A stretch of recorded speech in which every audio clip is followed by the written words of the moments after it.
And I just want to thank Nancy and Monica and Gary for agreeing to be on a panel and talk about publishing after PhD. I think many of us have had the conversation as we approach that finish line of what now, and how do we publish? How do we do research? How do we do this? And we felt like that bridge needed to be there. So hopefully this conversation will help us and at least start entertaining some of the questions we have, and hopefully answer those questions and help us get on that path to publishing. So what I'm going to invite is, I think Gary's been voted to start with the panel discussion, but take about 5-10 minutes and just talk about your experience with publishing, the good, the bad, the ugly, whatever you want to share. And then after that, we will go to questions from the participants. And I would invite you to put your question in the chat box, and then we'll go down those questions in order to give a little bit of structure to the conversation. And so any thoughts, questions, anything like that, put it in the chat box. And we'll have that chat information available for people afterwards. So I'm going to turn it over to Gary, Nancy, and Monica, and we'll start our panel discussion. Good. Thanks, Deanna. Well, there's obviously a lot to cover, so we should let a good bit of this be directed simply by interesting questions. But let me give you just a brief introduction about the process of publishing. And so my own story in getting started in publishing was really, and a lot of you know my wife, Terry Daniel. So she and I have published together probably more than, well, at least as much as separately. So at the time I was finishing my PhD, Terry had started writing a book. She was writing a book about mergers and acquisitions, and she was writing it to fill a gap that she had not been able to find in her own work doing mergers and acquisitions as an HRBP. So she got through with what she thought was the book, and I was waiting for the final comments about my dissertation to come back. So I was in a bit of a holding pattern at the moment. And she'd gotten comments back from the editor saying, okay, this is really good. You know, you've got about 60,000 words. We need 100,000 words. And she said, but I'm done. And they said, well, that's really good, but we need 100,000 words. And she said, but I'm done. So she came to me and said, hey, you've been writing, you got a little time in your hands. How'd you like to add some words to this? So basically she took her first half of the book and handed it to me and said, okay, would you like to add some? We need 100,000 words.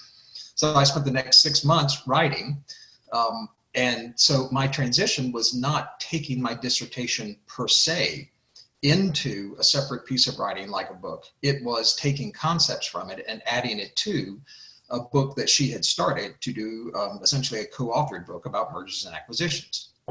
So that was my entree. The good news being for me that she had already found a publisher. She had done the contract. She had done all that initial work, which is a huge part of the getting into, you know, especially if we're talking about book writing per se. Obviously, there's a lot of other things you can do with your material.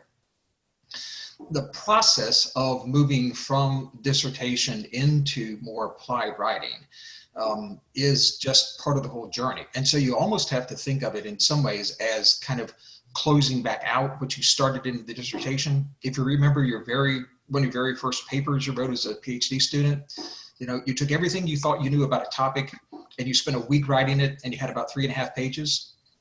And then you got told that you didn't actually know anything, that because you had to cite somebody else for everything that you thought you knew. And that built up over time until you finally got to your whole dissertation, and then you knew everybody in your field and you had cited all of them appropriately and voluminously. And the first time you wanted to talk to anybody about your actual dissertation work, they kind of just went, because you're really interested in your methodology and you're interested in all the people in the field. And you then come to find out that, well, people in the real world actually just kind of want to know, so what? And the process of taking your dissertation into especially a more popular media or a wider audience has a whole lot to do with just getting back to the so what. Because at that point, you really do have to just be the expert. It doesn't mean you forget everybody that you knew or built on. And it doesn't mean that you necessarily quit citing some of that, depending on the kind of book or kind of publication you're doing. But you really are the expert as the author. And that's kind of where you have to start, even at the proposal stage of pitching what it is that you want to do.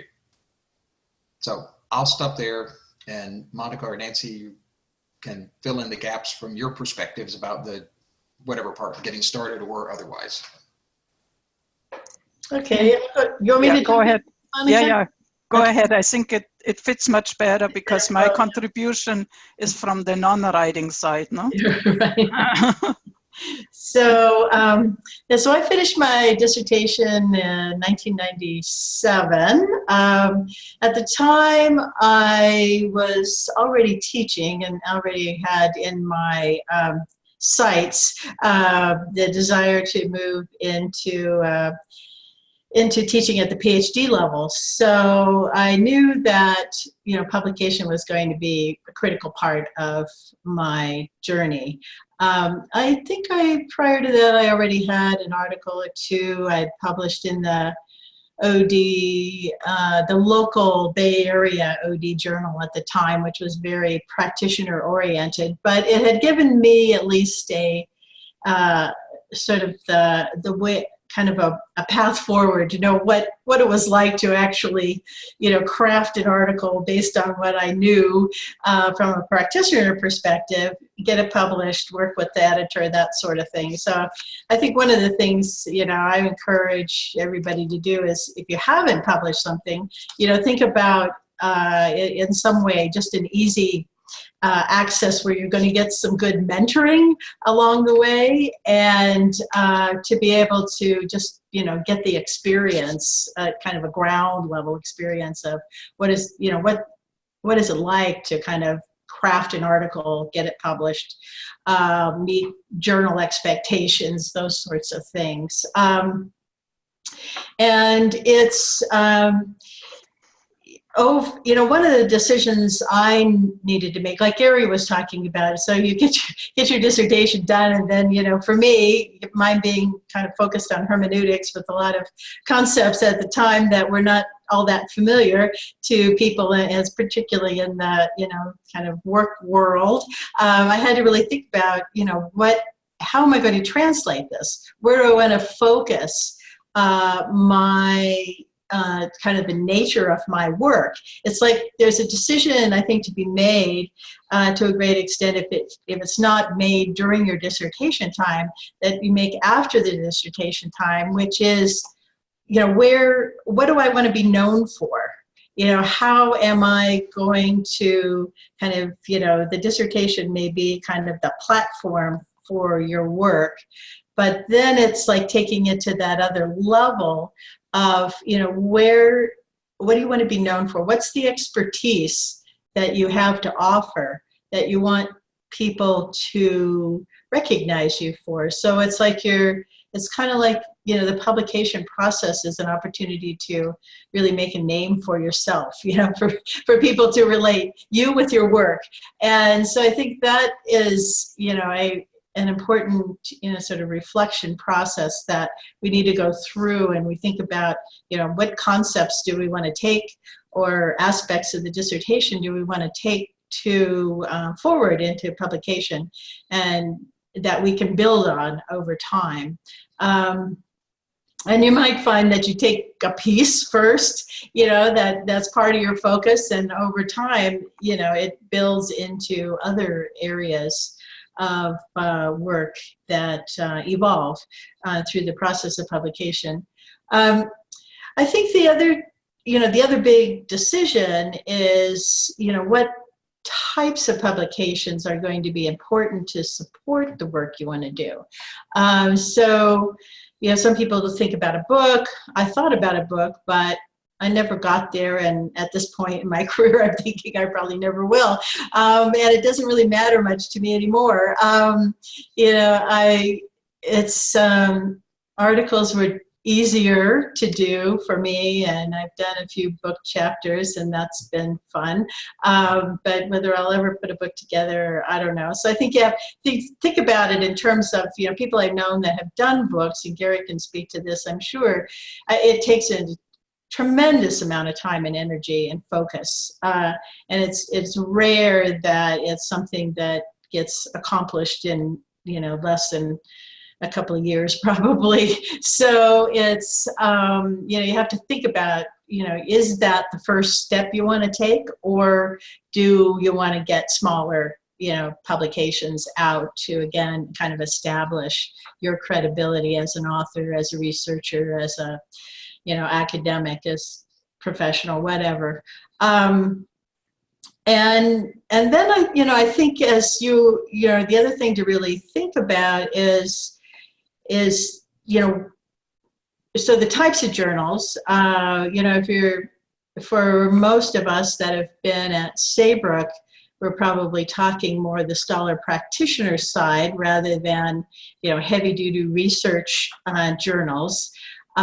There's a whole different experience I learned from co-publishing the last year or the year before with Mara Zabari when she published her dissertation research in a research journal of nursing.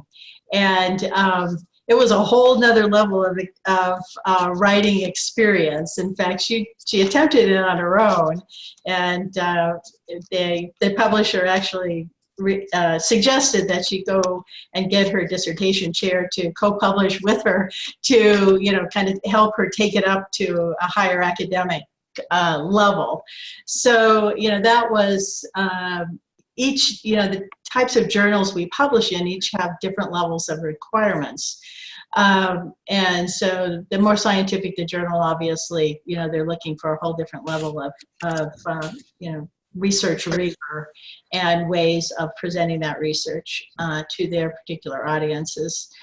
So I think, you know, really thinking about, there's a huge thought process that goes in, you know, where's the journals I want to focus on?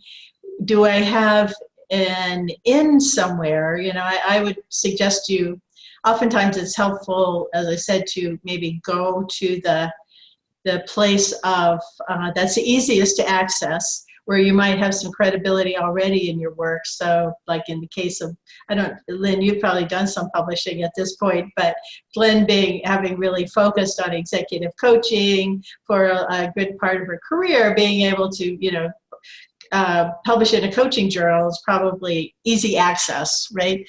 So really thinking about, and then just having some publications under your belt helps you go into the journals that have a little harder, you know, maybe looking for higher levels of academic credibility to get in the door. So, but also think about, you know, wherever the resources are. So, for instance, you know, Eric's, you know, journal in the Integral Leadership is, you know, a place that I've published a number of articles and have been also, you know, part of the editorial board for a while. And it's, you know, it's like Russ invited me into that space. Some other students from Saybrook have published there. So, you know, thinking about ways that, you know, it's easy to kind of get established in the, you know, in the space of publication is an important part of the process. So I think I'm going to stop there, and so I don't take up too much time, and let Monika. Thanks, Nancy. I think you already addressed a number of the issues that I had on mind, and I think they're very important in terms of making meaningful selections where to publish. But the first thing I wanted to say, and that is always something, so I'm coming from the editor side. I have never written anything. I have never published anything. I actually don't know how to write, but I have made myself a name of adding endless comments to people's papers and get them totally overwhelmed by it. So that's my reputation around the Saybrook community. I have worked on dissertations a lot. I have worked with Gary and Mary Edson on the systems research book. I have done some reference checking work with other faculty a long time ago, and they had the same experience as the students, being totally overwhelmed getting back APA formatted references from me. So the main idea that I come away with when people think about working or moving content from their dissertation into publishing is, don't think you can plop your dissertation into an article. It doesn't work. It is a completely different presentation, writing style. And the most important thing I have found is for authors to think about who are the audience. And then you need to rewrite to the audience. You need to rewrite to expectations of the journal editors, and you need to rewrite to the format standards of the journal, as Nancy has said already.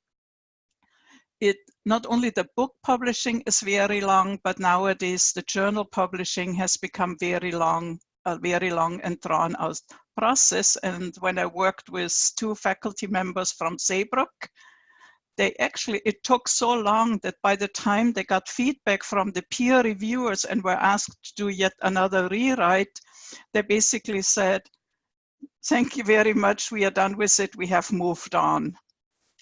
And you have put in a lot of time and effort into something that you really wanted to share with the academic public, and it didn't come. It just didn't come to it. And the problem is that very often the peer reviewers of the journals, first of all, there aren't enough, and they are overwhelmed. And if you have a theoretical or a methodological approach that doesn't completely match the standard of the journal publication, it's much harder to get it through, because you have to explain much more why this research approach is appropriate for the topic that you have. So some people have gotten stuck of not being able to match the methodological approach that is accepted in the journal, that's accepted by the peer reviewer, with their own work. And that is something to consider when you select a journal in which you want to write, right? So in the beginning, putting out qualitative research articles was much harder than it is now, right? Because so many of the peer reviewers, they just have their own ideas, they have their own vocabulary. And so it's always good to read articles from those particular journals in which you want to publish, that you have a feel for what goes in this journal, what is the spectrum of articles within the journal, right? Another idea that I want to share is that people have approached me to help them in their work with translating the dissertation into articles, and then we found that actually they had waited too long. So they themselves had lost interest in that particular topic that was relevant in the dissertation, and we couldn't find even a section of the dissertation, whether it was the actual research part of it or whether it was the literature review part of it. We really couldn't find the entry point into the dissertation anymore to pull out material that would work for an article. And so basically the idea of publishing the dissertation was dropped completely, and we are working on other things now that are much more interesting and more temporary with the thinking of that particular student. No? So if you really think that there is something in your dissertation that you want to share, better do it sooner than later. The other point I wanted to make, because we have talked about journals and book publishing, the other area of publishing that's available is the self-publishing and is open access publishing. And those needs different consideration in terms of how how much effort you're willing to put into your own work and marketing your own work. If you do self-publishing, it requires a lot more marketing of your own work. So you have to build up a whole system around yourself where you can promote your own book or get other people to promote it for you, because you don't have the support of a publishing company that has already established pathways to doing it, right? One person had mentioned once to me, oh, if you self-publish, that is your publication death. It will never work, but you have put your name out there and you cannot use the material for republishing, right? That's another step you need to consider, because once you have published an idea in one arena, you cannot reuse the same article or the same material somewhere else, right? That would be considered self-plagiarism. So no editor once will accept it, right? You always have to indicate where you have published before, so that the publishers themselves don't get in trouble. And if they are good and do their work, they will check whether you have published somewhere else or not. Open access publication is offered by many of the established journals nowadays. It's a very different contract. It can get expensive because you have to prepay for the publishing. Whatever they charge you, I have no idea, but I have read things between $1,000 and $3,000 or even more than that just to publish one article in open access. And even so, we may like that articles are available for free to other people. It may be too much of a financial burden even to go down this route, right? There are lists of open access journals. I have put together a couple of resources, and I will share it with Deanna later on, and then she can distribute or use it in whichever way it seems suitable for this group of people here. And with regards to my own role in this process, I wanted to say that if you decide to work with an editor, which is different than having a co-author, right? As an editor, I'm not a subject matter specialist for you. I'm the person who looks at the format, who looks at the grammar, who looks at the connection between paragraphs and things like that, right? I have some basic understanding because I've worked with many of you, but I'm not the person who would give you the feedback. So when you hire an editor, you have to understand exactly what that person is capable of, right? There are people who are editors, they know your subject matter very well. So when I worked with Mary Edson, her title was editor, but she also knew the subject matter and she also was an author for the same book, right? Whereas for myself, in order to keep the function clean, I was the copy editor. And that way everybody knows I only look for the periods and the commas and the capitalizations and other stuff, right? I'm not the person to give feedback on the content of the material. And so if you work with an author and you want somebody to be a subject specialist, you need to put this information out. I have included a list of from the Association of Editors. They publish a list of their fee structure to give you an idea what kind of cost is involved. Because for me, that's always been a problem as I'm doing my work, that people really have no idea how much work goes into just reviewing an article, even if it's 10 or 15 or 20 pages, right? And then you do multiple rounds. So you need to get a sense for that there's additional cost for you if you decide to involve an editor in it. There are a lot of freelance people out there, and you should interview and find a person that matches your need and your interest, and with whom you can work. So I give you an example. A couple months ago, a person approached me to become an editor for a friend, and I was like, they gave me a little idea, and I was like, no, thank you very much. Right. First of all, I have no time, and second of all, I'm not an expert, and so I handed that person over to a friend of mine who is also an editor, And those two people got together and it worked out perfectly. They put together a nice book. Both of them were happy. So it doesn't mean that the first person you approach is always the best person for you, or the person you know is the best person for you, right? You really need to interview. If you want the help of an editor, you need to interview a couple of people and find out with whom you can work and who is the right person, and of course, who has the time to do it. Which has always been a problem for me, or it has been a problem for me over the last couple of years. And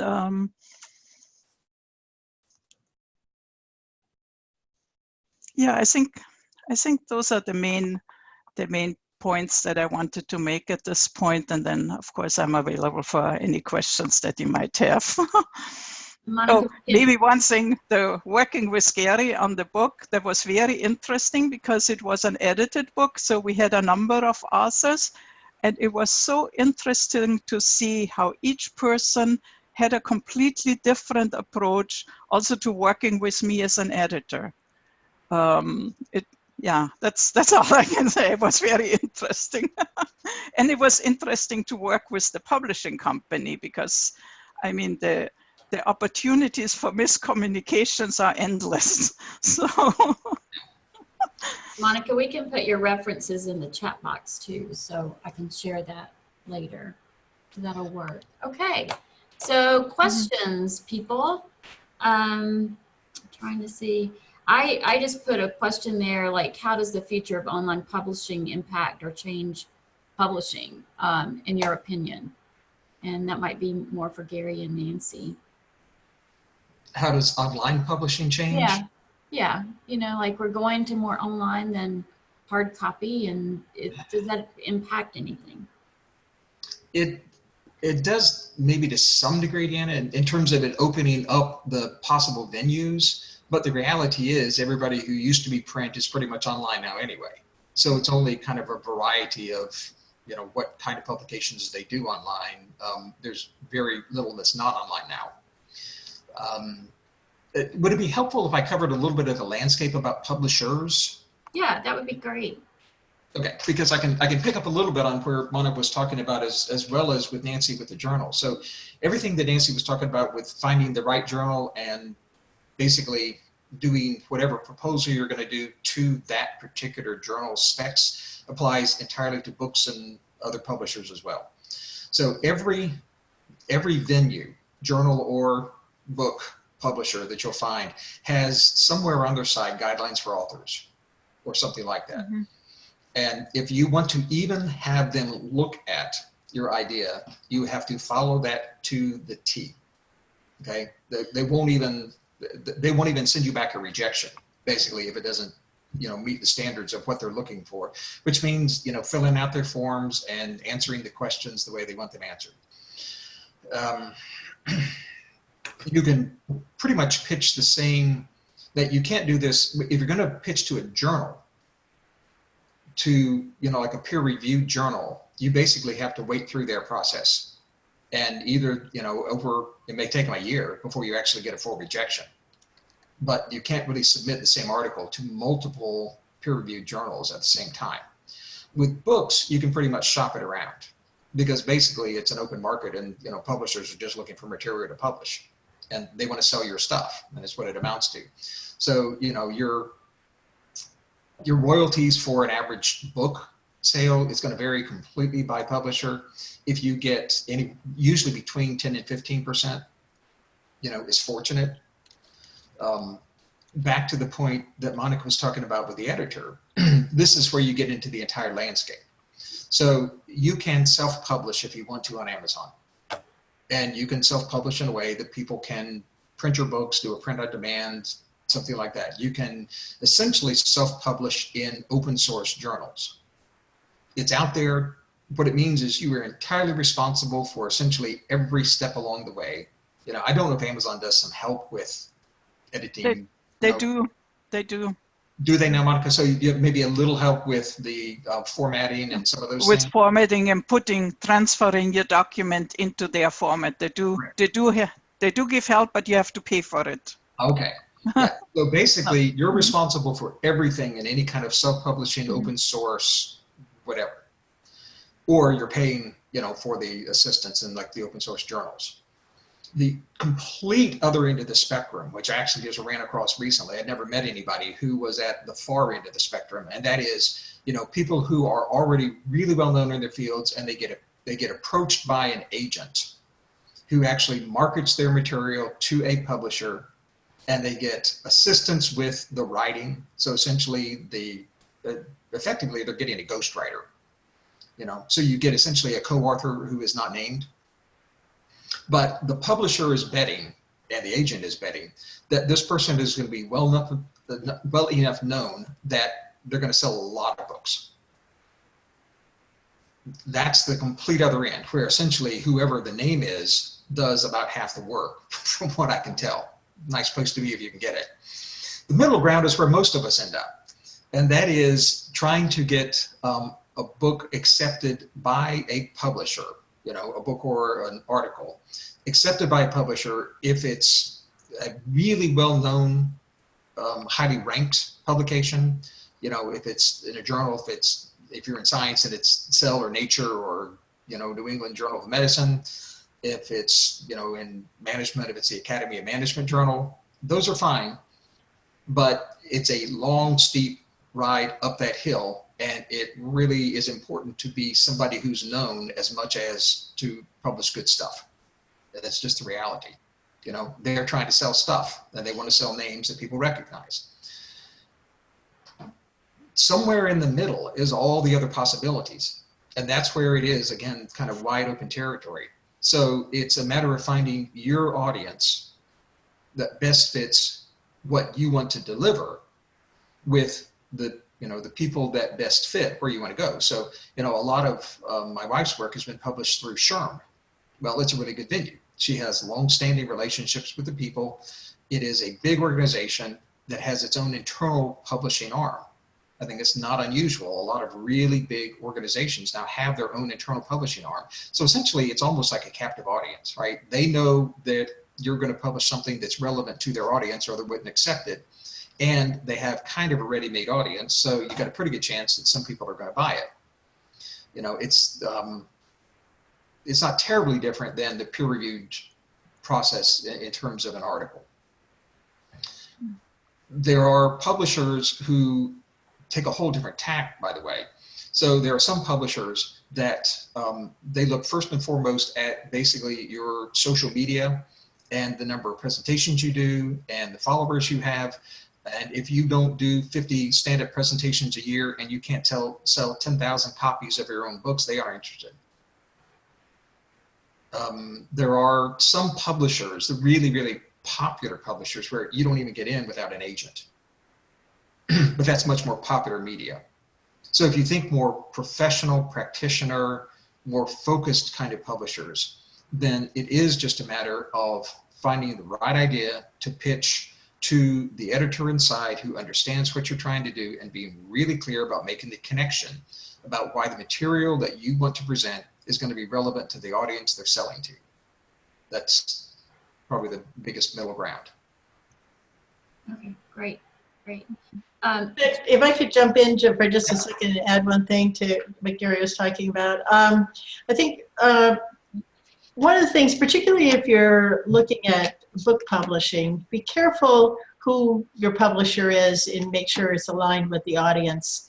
Because there are some of the publishers out there, when a friend of mine made this mistake, when I was going down the road with her for a while about publishing a book, but the publisher really was one that generally priced books at the academic price point.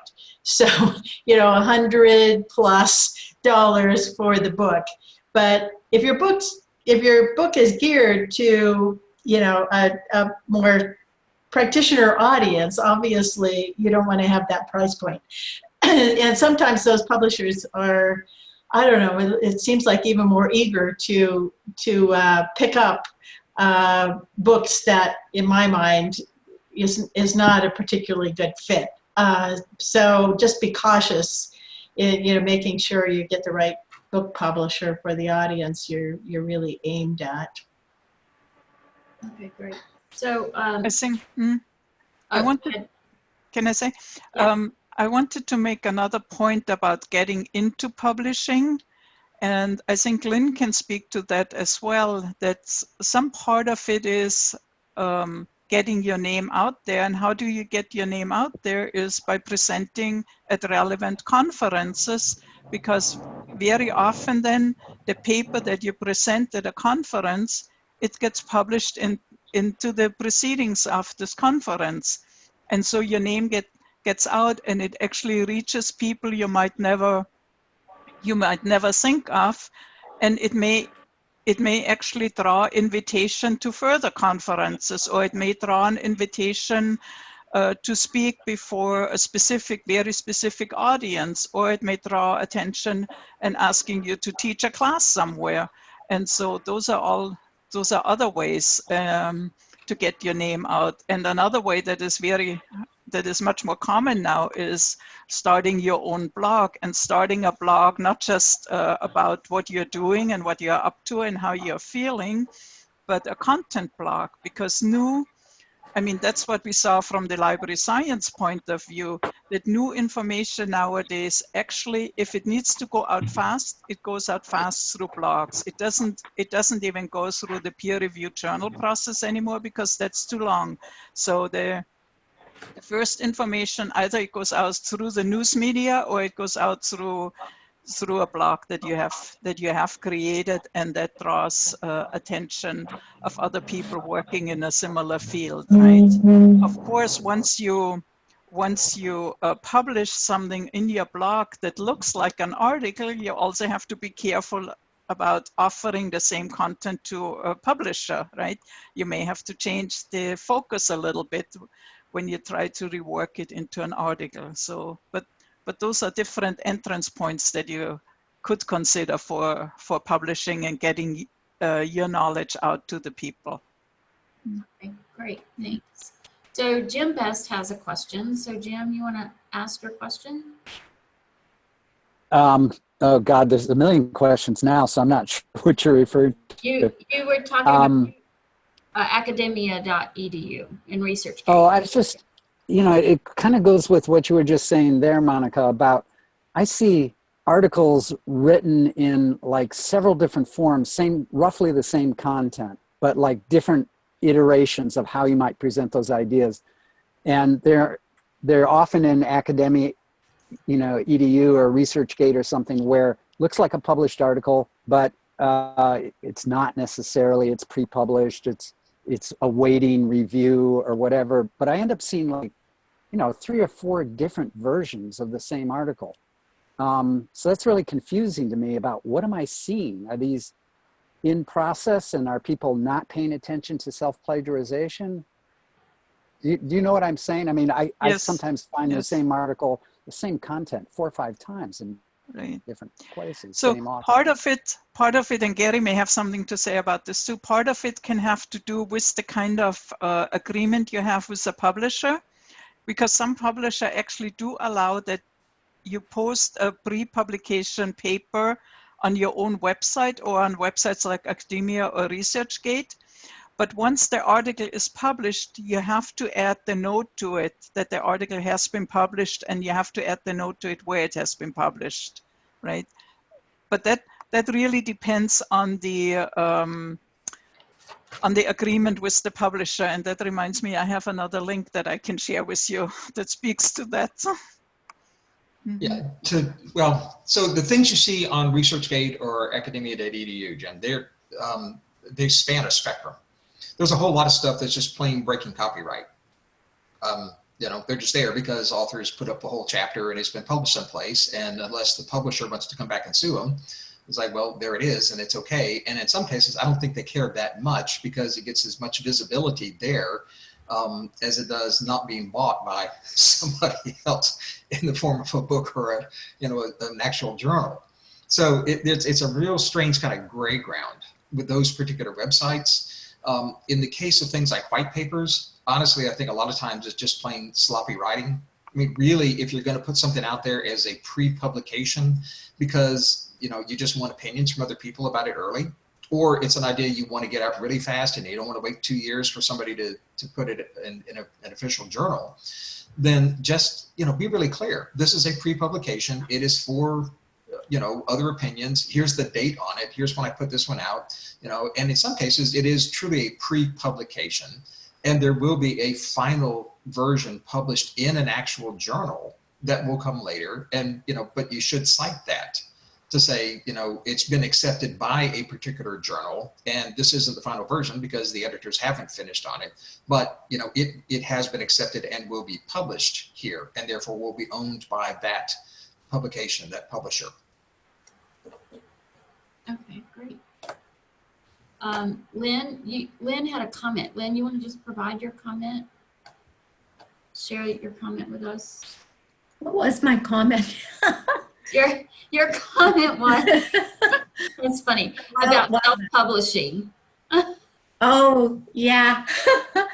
Gosh, I've learned lots of things not to do. But I self-published with some other coaches, and it was a really great way to learn all the steps involved in the process, and you know, coming up with a cover and a title and the whole shebang. So just, you know, for anyone who's sort of a bit reticent to step into the whole book thing, I think it's a really great way to go. Just one thing I will share is that we came up with a great title for the book, and then I got a letter from a lawyer in Toronto telling me that this title had been registered for a training program, not a book, but a training program, and that we had stolen the title. So anyway, that was just kind of a bit of a surprise at the end of it all, after it's all, you know, published and out on Amazon and blah, blah, blah. And then we find out we're in trouble, cease and desist on the title. So anyway, but I just thought I'd share. It is a good way to learn the, you know, the things to do and not to do. Mm-hmm. Right. And I just also, Go ahead, Lynn. I was just going to follow up on that. I had another experience with the publisher. I was doing a proposal for a book with the title, Creating Cultures of Collaboration, right? And then they didn't end up accepting it. And then shortly thereafter, they published another book with the exact title that I had proposed, which I thought was interesting, right?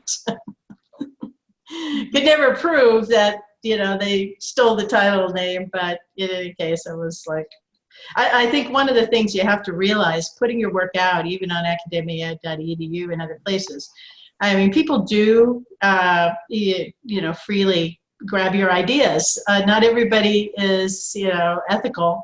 And so you do have to be thoughtful about, you know, how much do you want to protect your ideas if you're moving towards some kind of a major publication, for instance, that you really want to be, you know, get a lot of credit for.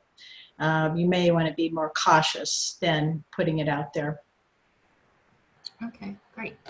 Rhonda, you want to ask your question about if you have audio? Or if not, I can. Rhonda had mentioned that. Oh, can you hear me? Yeah, we can. Great. Okay, still learning. Yeah, so I work for a publishing company, and we do edited collections, that is essays, and it often comes from a call for papers. We're sort of a leading publisher in popular culture, but we've published in a very broad spectrum, and we've published certainly a number of Saybrook alum and or faculty. And so my question to the panelists is, we've talked about journal publishing, we've talked about publishing books, but I haven't heard very much reference to the idea of an edited collection of gathering articles from different folks and different research and perspectives. So that's actually more of the publishing I've done than not. Monika, I published now, either was the editor or editor and contributor to, I don't know, several different books. These are mostly by Springer. Okay, so the whole process of working with a group of authors to put out a published book or an edited book is just like a whole different thing. I mean, I've done my own chapters in them, but the wrangling to get other people's work in on some timeline is a whole nother level of challenge. And the biggest one right now is what I'm trying to finish up. It's actually an it's a handbook. It's considered, it's more like an encyclopedia, where it's a minimum of 1,000 pages. So we've got probably 40 authors that are contributing. We are, I think, at least a year over deadline, the original deadline at this point. But you know, the publisher understands they're not going to, they don't want to publish less than 1,000 pages, and until they have 1,000 pages, they're not going anywhere. So we're kind of all stuck until we get all the material in. We now have enough chapters in, and we're in the final stages of trying to get the editing done. Some of the sections are doing their own internal peer review, so that's taking a little more time.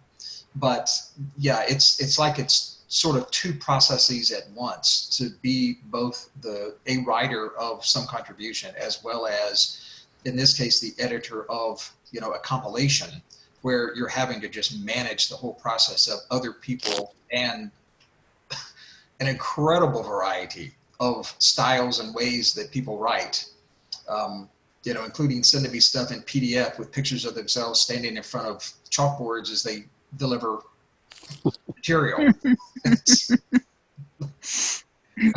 So anyway, did that answer part of your question? A whole nother level of management. Yeah, it is. Yes. Wanda, did you want to unmute yourself? Is that an answer?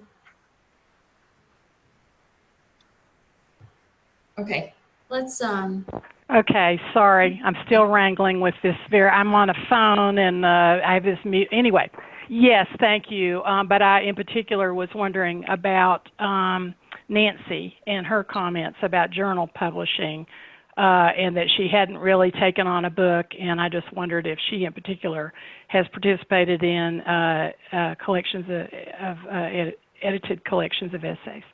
Yes, I have been invited to write, I would say, book chapters in edited books, and that has been, for me, one of them. You know, they really came. The invitation to do that really came out of people knowing my work primarily, from conference presentations and other articles I'd written, but.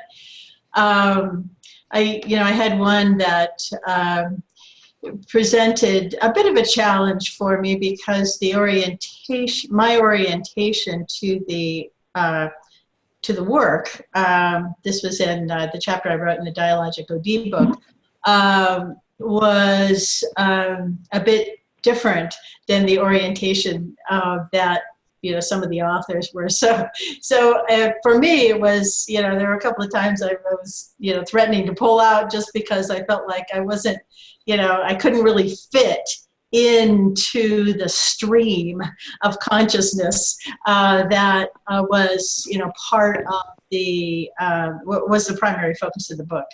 We ended up working it out, and I felt good about the end result, and have had some good responses on it. But I think that part of it in doing that edited, being a part of those edited books, you really have to consider, and I think have some conversations with people up front, maybe other authors, or certainly, as Gary's, the handbook, which I have an article in as well, is, really, I think, Gary, the way you've developed that with team leads kind of in various sections, enables authors to really kind of have those conversations with somebody up front, to make sure that, hopefully you're paving the way and don't run into problems down the road around,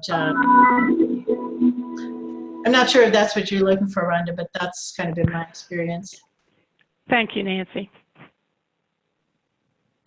Jim, you had a question on teaching an article. You want to address that? Jim? I think you might be frozen. Idea of, can you hear me? Yeah, yeah. Yeah, just the difference between, you know, responding to a call for papers and actually shopping an article around. So you have an idea, you rough form content. Is that a thing where people go and pitch their content?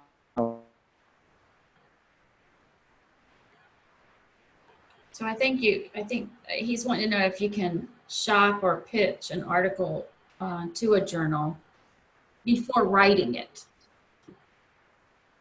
Just the idea, sort of like you do with a book, I guess. Yeah, if you're, well, I guess there's a bit of a spectrum there. Yes, if you're responding to, you know, a request for proposal, like, you know, request for papers of some kind, like it would be for, you know, I want to submit something to a particular conference because it's going to be around a particular theme. Some journals will sometimes do special editions where they'll actually pitch a particular theme and they want all the papers to fit into that topic. And so to some degree, they're shaping that a little bit. But it's a lot more common that just, I mean, you know, there are a lot of universities and research centers that are doing ongoing work, and really all they're going to be doing is publishing the next iteration of whatever their findings were about whatever particular topic that's probably been going on for a long time. So they're taking bits and pieces and they're turning that into, you know, the next research findings essentially, and they're pitching those to whatever the journal is that either they think is the most appropriate, or they'll work their way through the process and, you know, they'll find the next one in line that actually will pick up whatever that article is that is essentially a research report. So yeah, the generating your own ideas and pitching it to either a journal or a publisher in some other form, book or otherwise, there's probably a lot more publications that get done that way than ideas that get generated from the publisher itself. I think that's probably right. Okay. Yeah, I don't think there's any reason not to do that, Jim. My sense is that, you know, I don't know, you know, some of the real major publications, but my sense is that a lot of publications these days are hungry for, you know, publishers are hungry for submissions, particularly journals, that it's, you know, it's, you know, I get a lot of inquiries for submissions to journals, some that are in my arena and some that aren't. But, you know, so I think it's, yeah, I encourage you to do that even before the article's written. You know, at least you know if there's an interest and a fit to what you're trying to do. Lynn, you had the next question about blogging, and I know that Monika addressed it earlier. Was that an answer to the question, or do you have anything follow on? Okay, got it. And then Jim said also, is it more common to just respond to a call for papers? I think it's a both and, really. Yeah. Marty, you want to ask your question about publishing companies and editors? Can you unmute? Sorry, which one? You've got, do publishing companies have their own editors or require you to fund an editor? Yeah, because Monika, you were talking about how people are working with you, but yeah, I was really wondering if certain publishing companies either have their own editors that you work with, or, I mean, I've done that in a journal article that I published. I worked with the editor, or if they just require you to get an editor. And I'm thinking specifically about books. Mm.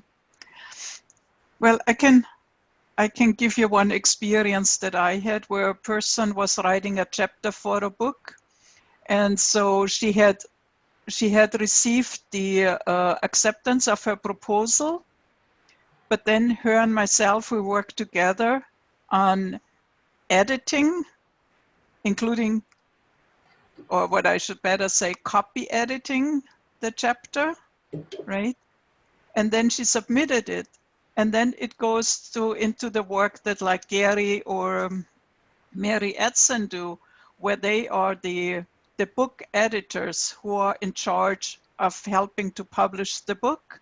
and they will look at it from a content perspective and work with the author on whether all of the ideas, the content relevant ideas are there, or whether it needs a little tweaking here and there in order to fit with the flow of the overall book, right? Because when I work with a person, like I always say, I only can edit what is there on paper, right? I don't think about what a person may need to add to the paper. I only work with what is on the paper.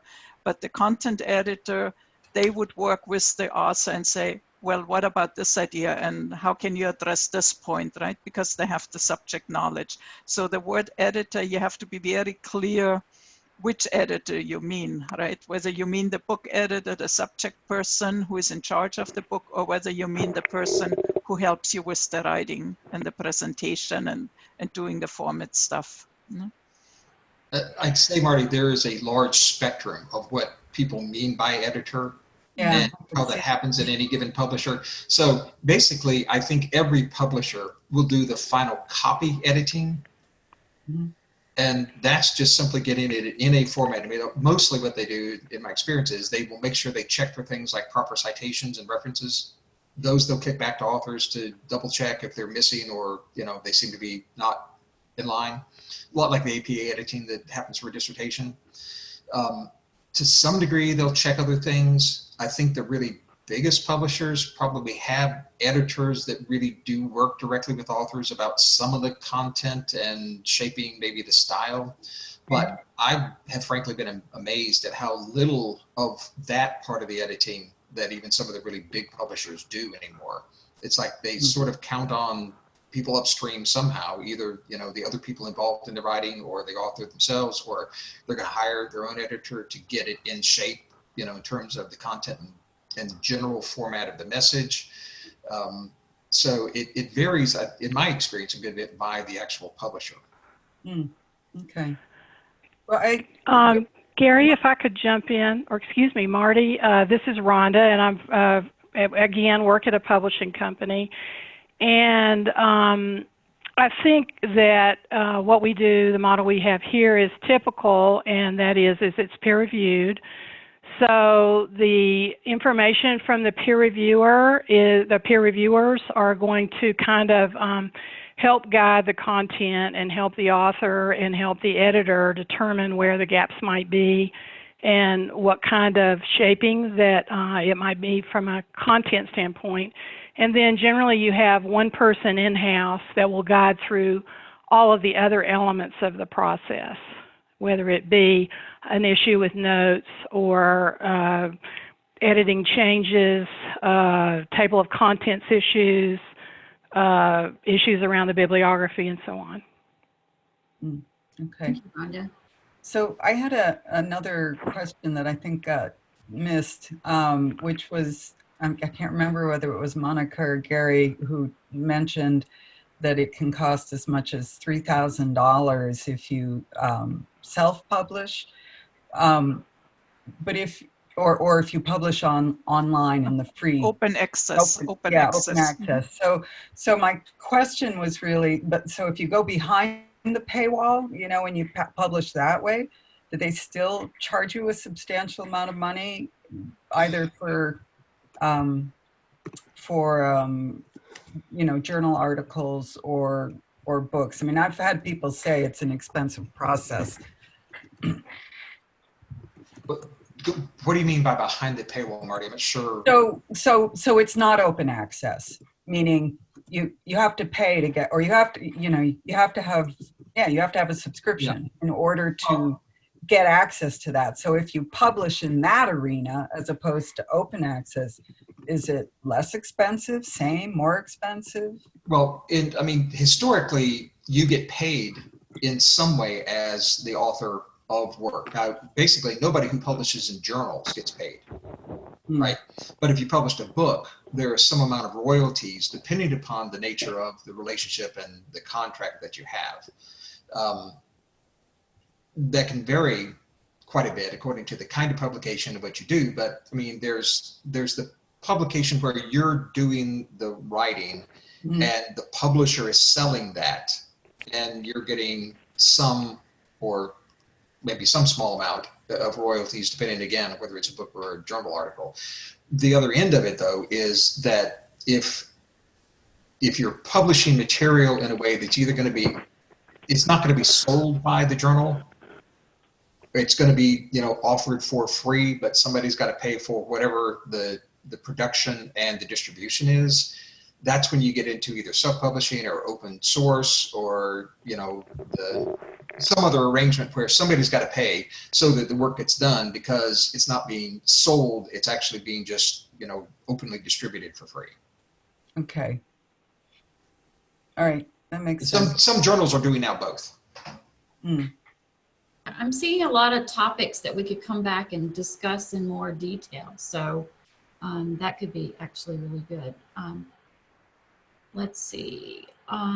Lynn had a question. Lynn, you want to talk about asking about white papers? If that's, what was your question about that? Do you want to? I think maybe we got to that. I did some white papers initially just to kind of keep with my topic. And then I found that I had one, for example, I went to speak at a conference and I submitted it as a pre-read, and they said, oh, we can't use it. It's already been published by someone else. And I found out that somebody had taken it and put their name on it, and it's logo on it as the underneath it and everything. So, and so I had to go and deal with this person to take their name off it and all that jazz. But I just was curious because it's sort of a way to get your work out there and get known, but then it seems to have, you know, a potential downside. And I think Gary spoke to this. People do take material and freely use it in, you know, for their own needs. So just wondered if anybody else had any experience or thoughts about that.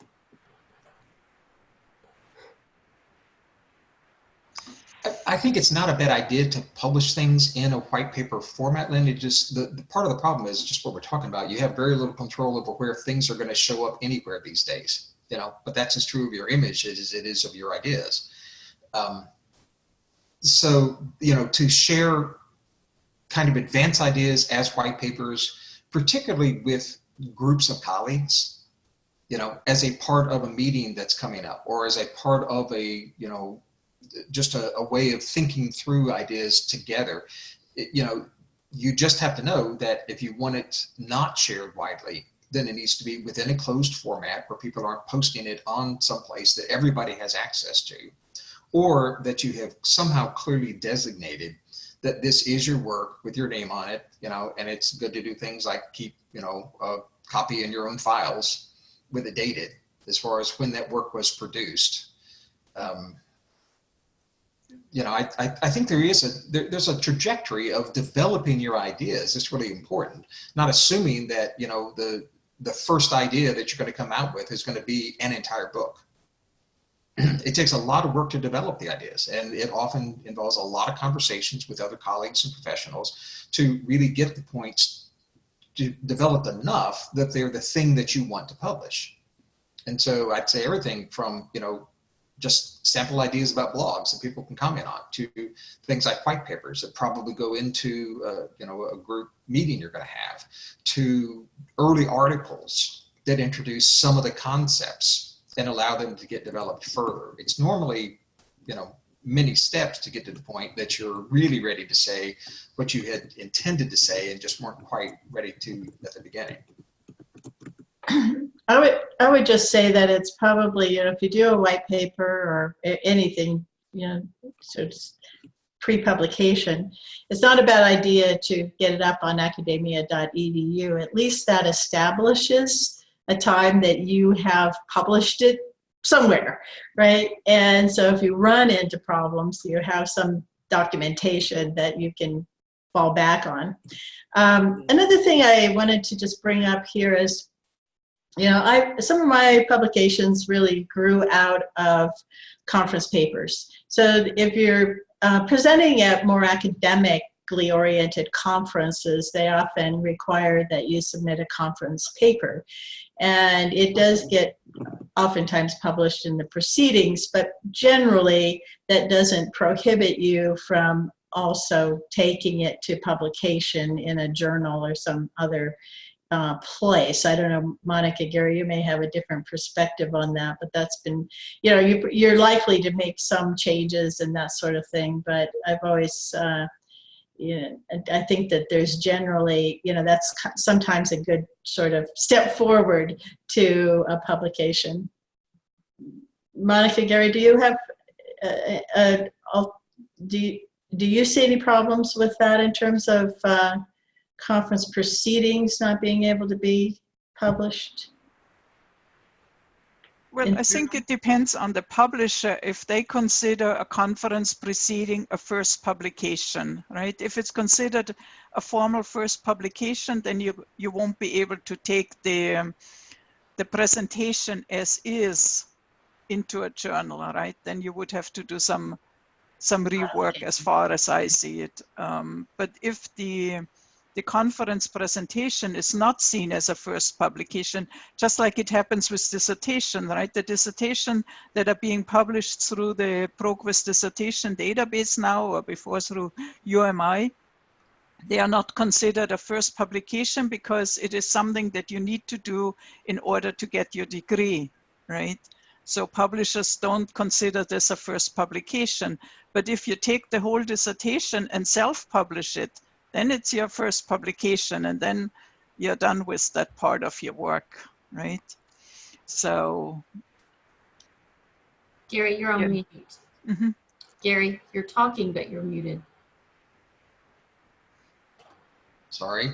I think there are a couple of different ways that gets handled, Nancy, by different organizations. So there are some organizations that will take the proceedings, they will publish them officially with an ISBN number, and then it is a publication.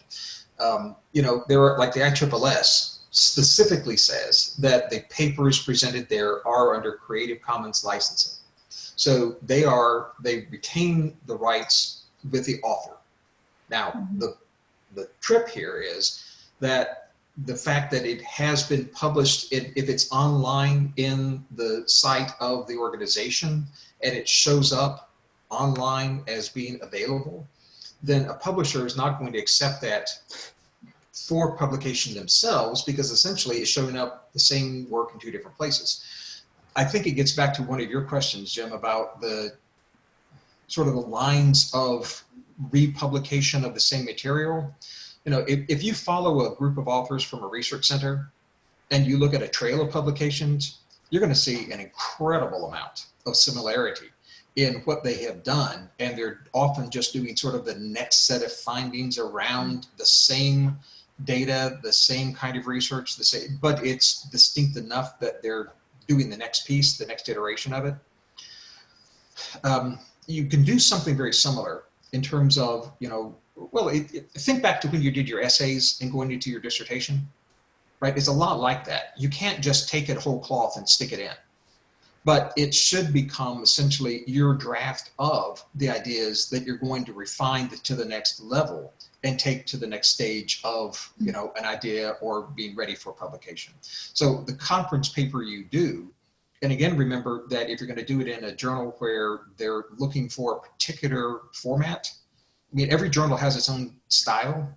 It has its own, once you get through the proposal process, you've already been a bit forced into something that looks like what they wanted to look like, not just necessarily yours.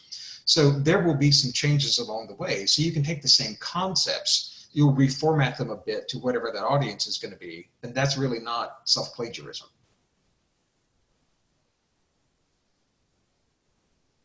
Great. Marty, you want to ask your question about titles? How do you find out if a title's been used? I think Monika answered it with that response right away, which is it's the link to, it says Sherpa Romeo, is that it? Publisher, copyright policies and self-archiving. So it looks like there's a website where you can just put it in and. It's actually, Marty, it's actually the other one about copyright and the rights links permission.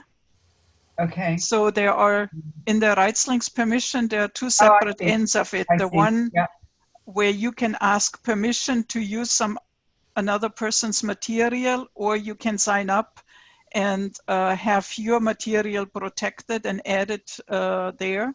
And so others have to request permission to get to use your material, right? So that's the rights link. And the Sherpa is when you're looking for publishers and trying to understand what kind of policies, what kind of publication policies and agreements they have with publishers. You can see they have laid it out very nicely in a color scheme. And so the blue contracts are the ones that are totally free and that the author has total control over the work. And so it goes through it, and you just can get a sense, so you can give yourself an idea with which kind of publisher and what kind of contract do you feel comfortable publishing, right? So that when a publisher comes to you, you are not totally dumbfounded and think the only offer they make you is the only offer they have. They usually, now they have to give multiple contract offers to authors, or they have multiple contract offers available. Whether they show it to you, I don't know, right? I'm not involved in this part. But this Sherpa link is a way to see what kind of contracts different publishers offer, right? It's a searchable database. It works. I tried it yesterday a little bit. Mm-hmm. And the rights link is totally on the copyright side. And many of the big publishers, they have rights links included with their articles. So if you want to use something from an article, if you want to use a figure, you just go to the rights link, click, find out how much it would cost you to use some material, right? And they manage the background of it. Mm-hmm. Yeah, I think that's like a central clearinghouse now, Monika. Right. So let me just put a real quick point on that. You know that tables and figures are things that you cannot use from other people without permission, right? Mm-hmm. Remember all this from your APA stuff? That goes for your own work. If you have published something in Sage and you want to publish a new article or a new chapter for Wiley or Springer or whoever, you have to go get permission from the first publisher because they own that material. Mm-hmm. Okay. So, and most of the publishers now are just using a central clearinghouse saying, okay, if you're going to use a table or a figure or whatever, you know, you have to show that you have the rights to do that, either that it is original or that you have received permission. And even if it was your own material, your own figure you used in an earlier version, the easiest way is just redraw the figure. You know, make it slightly different so that it is your new figure, your new updated one of whatever that is. If you use the exact same one, you have to get permission. And when you realize how expensive it can get to get copyright clearance, even for a shorter quote, you start liking paraphrasing.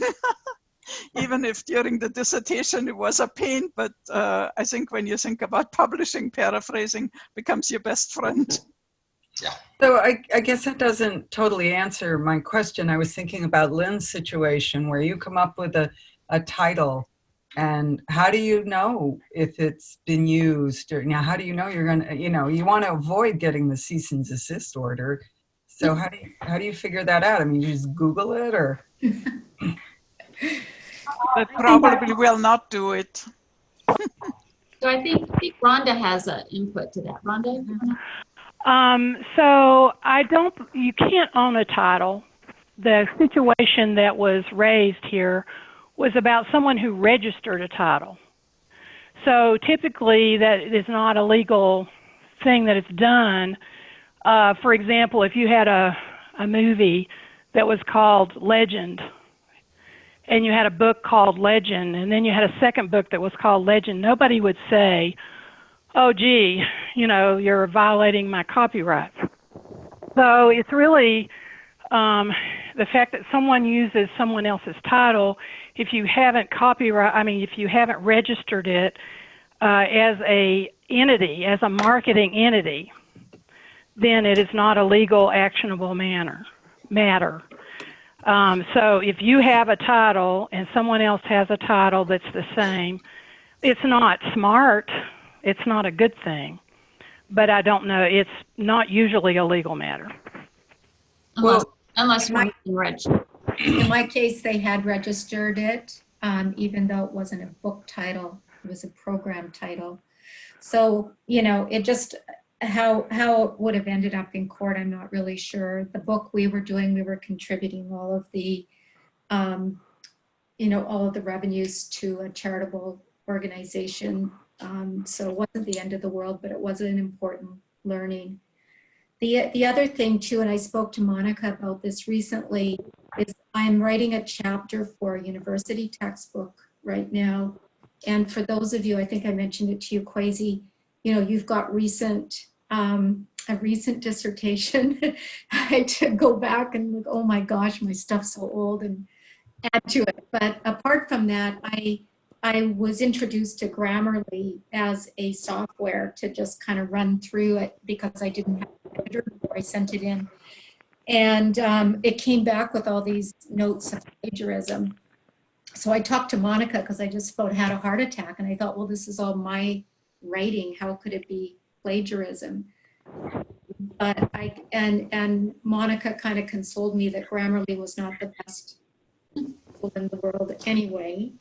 But also it did alert me to the fact that I used certain pieces in various different publications since my dissertation back in, you know, I was writing that in 2013. So just thought I'd mention it for those of you who have more recent dissertations to use it while it's fresh. Exactly. Can I ask you a question? Yeah, go ahead. So just curious a little bit, I guess Gary's just answered it. If you put something out on a blog, for example, and you end up getting a stream of conversations with people, how do you protect your ideas or what you shared from being duplicated somewhere else and someone is showing up somewhere else as unique? You know, the licenses that you have available are really the Creative Commons licenses, right? They are available to anybody. You can go there, and they are layered.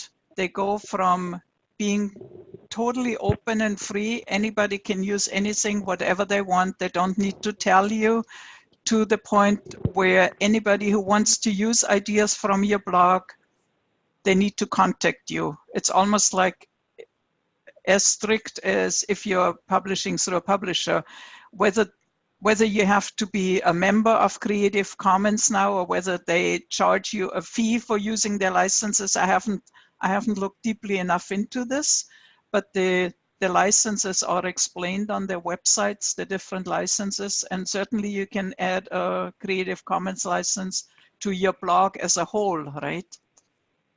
So in that way you would protect. You're still dependent on whether people respect the license, right? Some people may not.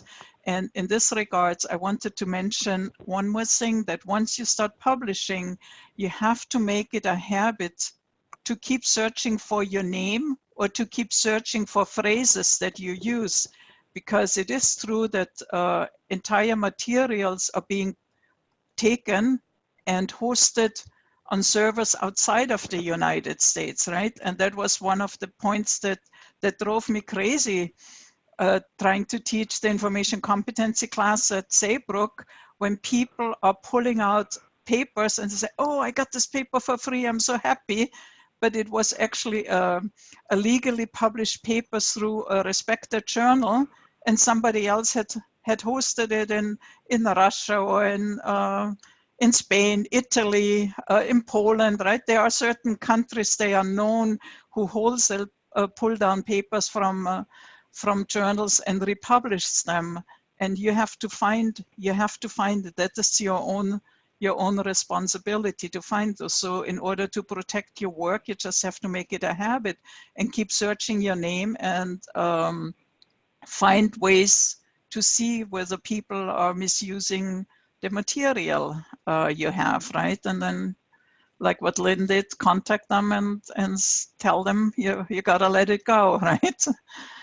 You have no right. And there is, on an international level, and probably Rhonda or maybe Eric may know about this too, there has been since years an attempt to bring the US copyright law and international copyright law together so that people cannot feel they can use material that's been published in the United States and they can republish it in any other country, and because certain materials are not under copyright protection in other countries. Yeah, I mean, the simplest answer, Crazy, is that there are only certain protections that you're going to ultimately get anyway, right? I mean, there are patents and there are copyrights. So patents are for products and, you know, but you can't patent an idea. New inventions, yeah. Copyright your written material. But, you know, then it becomes a question of, so what kind of protection does that actually give you? And the truth is, it's kind of limited. You know, it's like, well, are you willing to go sue somebody because they have used or misused your material? Well, how much is it worth? You know, what's the real downside?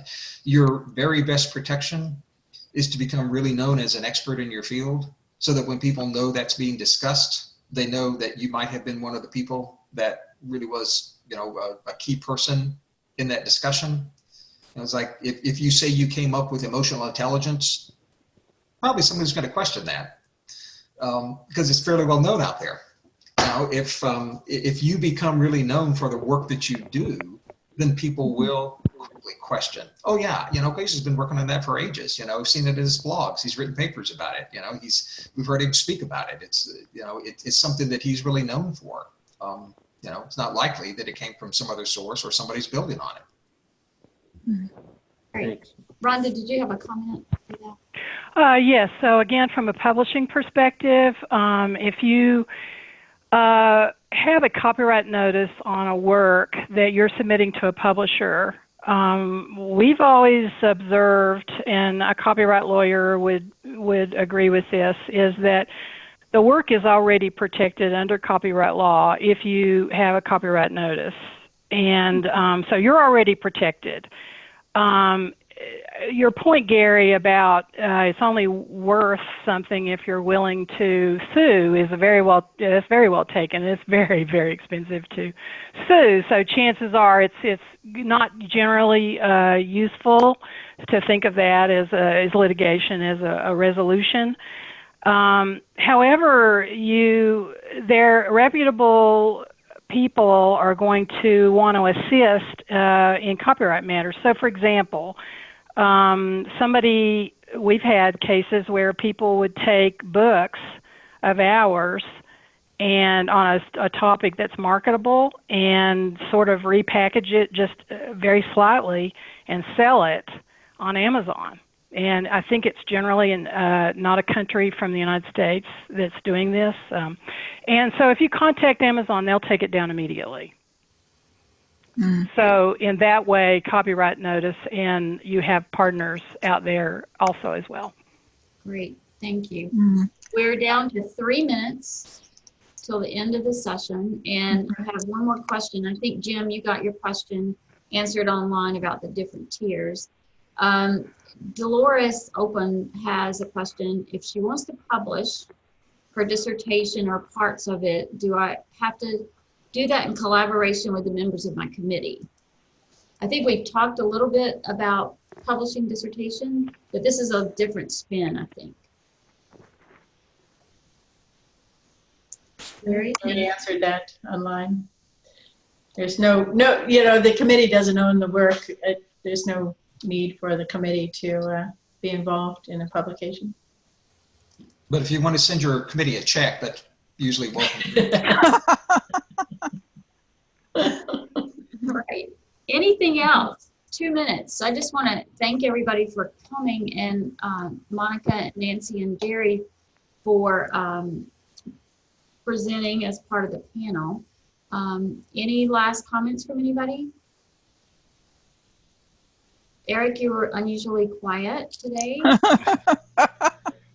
I'm recovering from many days camping with my kids for their school program the last 3 weeks. Okay, got it. That'll do it. But have been enjoying the conversation. I'd say in general, just in terms of ILR and publishing, there's always an open invitation to all y'all, I'm sure.